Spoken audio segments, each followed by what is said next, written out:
You're wrong if you think that the only way you can build a relationship with federal decision makers is to hire BD and former feds with existing relationship with those federal decision makers.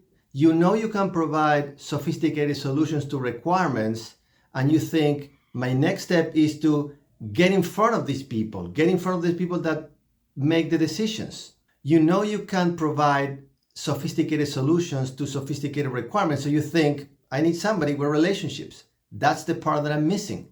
So you go ahead and you hire somebody who claims to have those relationships, but very quickly you're disappointed because they don't have the quality and the quantity of relationship that you need.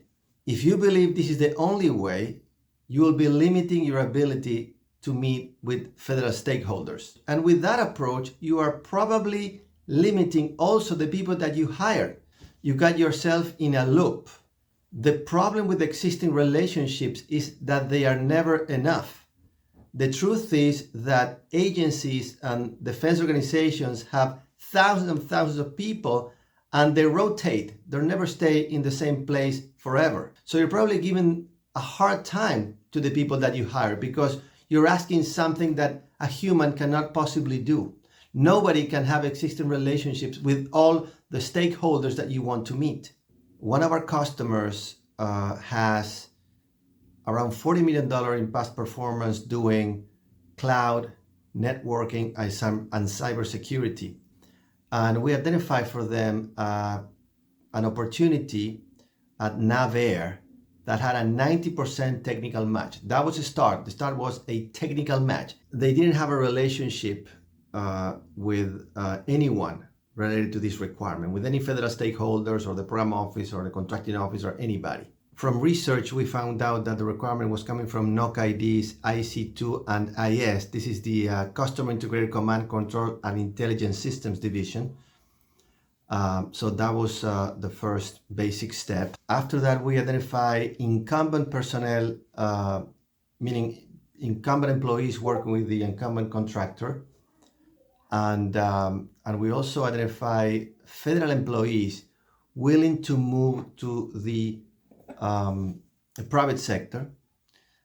We started talking with them.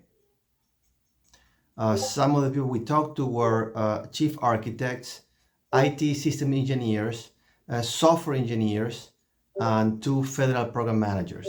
Once we identify the office and the incumbent contractor, we identify 38 people. Some of them were federal employees supporting the same office, and some of them were employees of the incumbent contractor. So out of 38, we talked with 6 of them. We talked with a chief architect, with an IT systems engineer, with software engineers, and with 2 federal program managers supporting the same office that were willing to move to the private sector.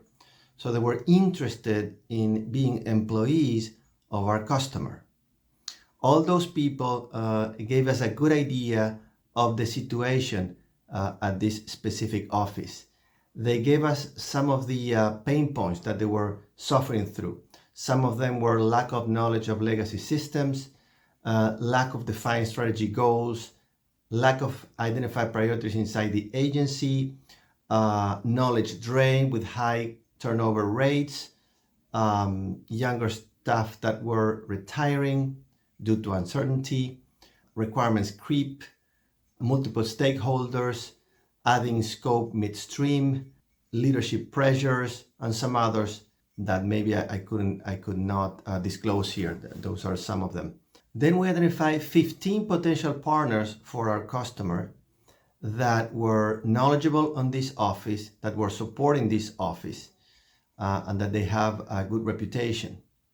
We reached out to them with our value proposition. Our value proposition was a mix of technical solution, meaning we can win the work, we can develop a differentiated solution, and part of them was capture value proposition. In other words, we showed to our potential partners that we were knowledgeable on the internal situation of the contract, on the pain points of this customer. The good thing about talking with so many companies is that whether you team or not with them, you end up knowing what is the competitive landscape. For example, we were able to inform some of them that some others were not competing. In other words, sometimes we talk with some of the big players in this office, in this area of the Navy, and we learned that they were not competing, for example, for whatever reason. So we were able to share that information with others, and our final partners and us in the end have a good understanding of the competitive landscape. We were able to convince some companies that were not thinking in pursuing this work about pursuing it, because they didn't know that some others were not competing. They were thinking that they were competing with certain companies, but in reality they were not. So given our conversations with all these vendors that somebody can think is a little bit excessive, we were able to count with a good understanding of the competitive landscape. One of the criteria that we have for teaming was introductions to the customer. We were very clear with everyone we met that our requirement for teaming is introduction to the customer and for them to get a meeting with the customer. So we got a meeting after we signed a teaming agreement with our partner. We had another partner, and these two companies with combined efforts were able to put us in front of the customer, in front of the federal decision makers, with a program manager, a core, an acquisition specialist, and a contracting officer. And I think it was funny that when they were in the call, our customer was in the call with us, with part of our team. The contracting officer recognized only one person, and that person was from our team, because this person of our team has been in contact with the contracting officer, and the contracting officer in the end showed up in the call with the program office people and the core. So I think it was very interesting. But this shows that our approach was a lot of meetings with a lot of people. The meeting went very well. They told us to be aware of certain things that were going to be posted and required in the RFP. They told us where they were looking for differentiators, and they share a very definitive timeline of an upcoming draft and of the upcoming RFP, and they shared with us how much time the draft RFP was going to be out there for questions and for suggestions, and they encourage us to share our suggestions. And they also confirm what were our strongest points. We were able to express some of our ideas, and they confirmed that they were very interested in that type of elements in the solution. So in other words, we got this meeting with the federal stakeholders, with the decision makers, program office and contracting office at the same time in this case, through someone who has no clue only a few months ago about this office at NOC ID. No idea, no clue. The two people in our team who got this meeting with this customer, I have to say that English is not even their primary language, their native language. So they didn't need to be living in the area. They didn't need to have existing relationship with all these 4 or 5 people that we met from the government. And they were able to get the meeting. Now, they didn't get it through existing relationships. They didn't have any existing relationships. They got the meetings in a different way, but they got the meetings. The important thing is that they got the meeting for our customer. Our customer wanted to meet with this Navy office, and they did. So my advice to you, someone who has a sophisticated solution to a sophisticated requirement, is don't think that because you don't have someone with existing relationship with the stakeholder that you shouldn't pursue the opportunity. Pursue the opportunity, decide to pursue the opportunity, create a compelling story that relates your past performance with the requirement, state the benefits, all these things, is marketing 101.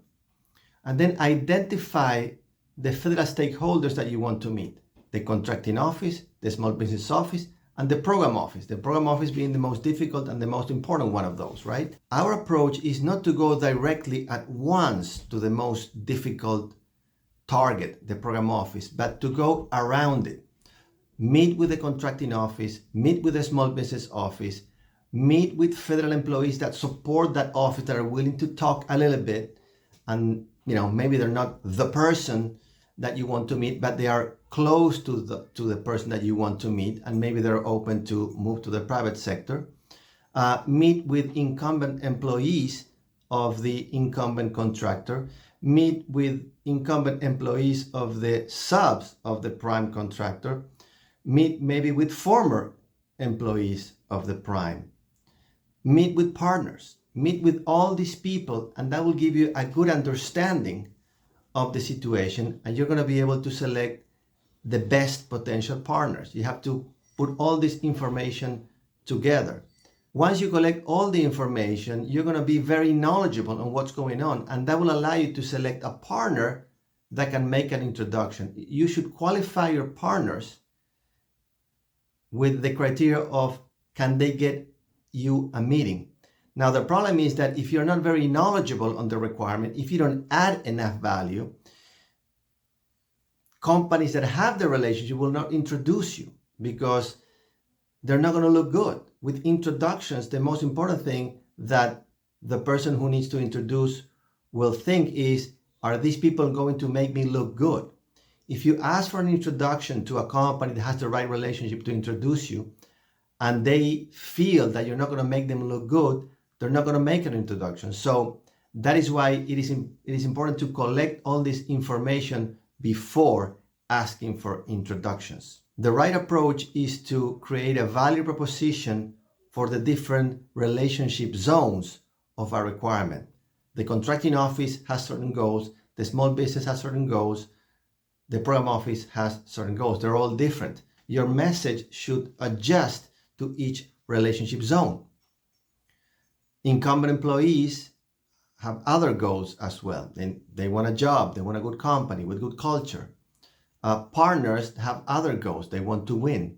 So my advice to you is to approach each player with the goals of that player in mind, and that will help you build a relationship that will guide you at the end to end up in a meeting with the federal stakeholders, with the decision makers, with the people that you really want to meet. So you don't need BD or former feds with existing relationship in your payroll.